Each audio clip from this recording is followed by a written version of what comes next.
Hola, sóc la Núria Puig i ara passaré a llegir el Salm 92.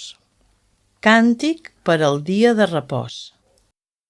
És bo de donar gràcies a Javé i de cantar lloances al teu nom, ó Altíssim. Declarar la teva misericòrdia al matí i la teva fidelitat a les nits. Amb la lira de 10 cordes i amb l'arpa amb música ressonant sobre la cítara. Perquè tu, Javé, m'has alegrat en el teu obrar, celebraré els fets de les teves mans. Que grans són les teves obres, Javé! Els teus pensaments són molt profuns.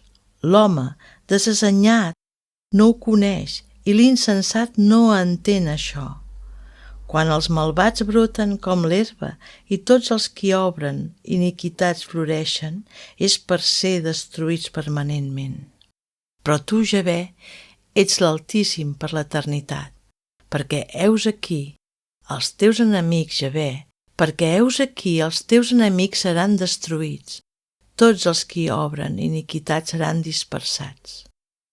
Però tu exalçaràs el meu cor com el del bou salvatge, seré ungit amb oli fresc, i els meus ulls miraran els meus enemics, les meves orelles escoltaran la desfeta dels malfactors que s'alcen contra mi. El just florirà com una palmera, creixerà com un cedre del Líban. Els que estan plantats a la casa de Javé floriran en els atris del nostre Déu. En la vellesa encara donaran fruits, seran vigorosos i frondosos per declarar que Javé és just.